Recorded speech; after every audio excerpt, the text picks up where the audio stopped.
നിർമ്മിത ബുദ്ധി ഈ ലോകം കീഴടക്കുമെന്ന് ഒരു 10 വർഷം മുൻപെയാണ് പറയുന്നതെങ്കിൽ ഒരുപക്ഷെ നിങ്ങളൊന്ന് നെറ്റിച്ചൊളിച്ചേക്കാം. പക്ഷേ ഇന്നത് പറയുമ്പോൾ നിങ്ങളുടെ മുഖത്ത് പടരുന്നതൊരാശങ്കയായി. കാരണം ആർട്ടിഫിഷ്യൽ ഇൻ്റലിജൻസിൻ്റെ മേഖലയിൽ അത്രയധികം പുരോഗതിയാണ് മനുഷ്യൻ കൈവരിച്ചിട്ടുള്ളത്. ലോകത്തെ ഞെട്ടിക്കുന്ന ഒരു പ്രഖ്യാപനം നടത്തിയിരിക്കുകയാണ് ശതകോടീശ്വരനായ എലോൺ മസ്ക്. എലോൺ മസ്ക് അങ്ങനെ വെറും വാക്ക് പറയാറില്ല. അതുകൊണ്ട് തന്നെ എലോൺ മസ്കിൻ്റെ പ്രവചനങ്ങൾക്ക് കാര്യമായ പ്രസക്തിയുമുണ്ട്. നിർമ്മിത ബുദ്ധി ഈ ലോകം കീഴടക്കുമെന്നാണ് ശതകോടീശ്വരനായ ഇലോൺ മസ്ക് പറയുന്നത്. എല്ലാ ജോലികളും AI ചെയ്യുന്ന കാലം വരുമെന്നും ജോലികൾ ചെയ്യുക എന്നത് മനുഷ്യൻ്റെ ഹോബി മാത്രമായി മാറുമെന്നും മസ്ക് പ്രവചിച്ചു വയ്ക്കുന്നു. പാരീസിൽ നടന്ന സ്റ്റാർട്ടപ്പ് ആൻഡ് ടെക് ഇവന്റിൽ പങ്കെടുത്തവരോടായിരുന്നു മസ്കിൻ്റെ പ്രഖ്യാപനം. ഭാവിയിൽ ആർക്കും തന്നെ ജോലിയുണ്ടാകില്ലെന്ന് വീഡിയോ കോൺഫറൻസ് വഴി ചടങ്ങിൽ പങ്കെടുത്ത മസ്ക് പറയുന്നു. ഭാവിയിൽ നിങ്ങൾക്കൊരു ജോലി ചെയ്യണമെന്ന് തോന്നിയാൽ ഒരു ഹോബി പോലെ ജോലി ചെയ്യാം. കാരണം ആ ജോലി ചെയ്യാൻ AIയും റോബോട്ടുകളും ഉണ്ടാകും. ഏതൊരു ജോലിയും സേവനവും ഉറപ്പുവരുത്താൻ നിർമ്മിത ബുദ്ധിക്ക് കഴിയുന്ന കാലമാണ് വരാൻ പോകുന്നതെന്നും അന്ന് തൻ്റെ ഉൾപ്പെടെ എല്ലാവരുടെയും ജോലി പോകുമെന്നും എലോൺ മസ്ക് പറയുന്നു. സാങ്കേതിക വിദ്യയെയാണ് താൻ ഏറ്റവും അധികം ഭയക്കുന്നത്. കഴിഞ്ഞ ഏതാനും വർഷത്തിനിടയ്ക്ക് നിർമ്മിത ബുദ്ധിയുടെ കഴിവ് ത്വരിതഗതിയിൽ മെച്ചപ്പെട്ടു. അതുകൊണ്ട് വരാൻ പോകുന്ന വർഷങ്ങളിൽ ഒരാൾ ജോലി ചെയ്യുക എന്നത് ഓപ്ഷണലായി മാറുമെന്നാണ് കരുതുന്നതെന്ന് മസ്ക് പറയുന്നു. നിങ്ങൾ ചെയ്യുന്ന ജോലി നിങ്ങളെക്കാൾ മികച്ചതായി കമ്പ്യൂട്ടറുകൾക്കും റോബോട്ടുകൾക്കും ചെയ്യാൻ കഴിയുമെങ്കിൽ നിങ്ങളുടെ ജീവിതത്തിന് എന്തെങ്കിലും പ്രസക്തിയുണ്ടാകുമോ എന്നും മസ്ക് ചോദിക്കുന്നു. എലോൺ മസ്ക് പറഞ്ഞു വെച്ചിരിക്കുന്ന ഈ മുന്നറിയിപ്പിനുള്ള ഉദാഹരണം ഇപ്പോൾ തന്നെ നമുക്കിടയിലൂടെയുണ്ട്. അത്തരത്തിലൊന്നാണ് ഹ്യൂമൻ റോബോട്ടുകൾ അഥവാ ഹ്യൂമനോയിഡുകൾ. സയൻസ് ഫിക്ഷൻ നോവലുകളുടെ പേജുകൾ മുതൽ സിനിമകളിലും സീരീസുകളിലും വരെ ഹ്യൂമനോയിഡ് റോബോട്ടുകൾ ഒരു നൂറ്റാണ്ടിലേറെയായി നിറഞ്ഞു നിൽക്കുന്നുണ്ട്. സാങ്കേതിക വിദ്യ ഉപയോഗിച്ച് കൃത്രിമമായി നിർമ്മിച്ച മനുഷ്യനെ റോബോട്ട് എന്ന് വിശേഷിപ്പിച്ചത് ചെക്കോസ്ലോവാക്യൻ നാടകകൃത്തായ കാരൽ കാപ്പക്കായിരുന്നു. 1920 പബ്ലിഷ് ചെയ്ത അദ്ദേഹത്തിന്റെ നാടകമായ റോസം യൂണിവേഴ്സൽ റോബോട്ട്സിലാണ് ഈ വാക്ക് ഉപയോഗിച്ചത്.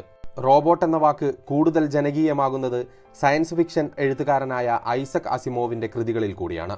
റോബോട്ടുകളെക്കുറിച്ചുള്ള പഠനങ്ങൾക്ക് റോബോട്ടിക്സ് എന്ന് നാമകരണം ചെയ്തതും അദ്ദേഹം തന്നെയാണ്. റോബോട്ടുകൾ കേന്ദ്ര കഥാപാത്രമായി വരുന്ന നിരവധി ചെറുകഥകൾ അദ്ദേഹം എഴുതി. മാത്രമല്ല ഇതെല്ലാം സമാഹരിച്ചുകൊണ്ട് 1951 ഐ റോബോട്ട് എന്ന പുസ്തകവും പുറത്തിറക്കി.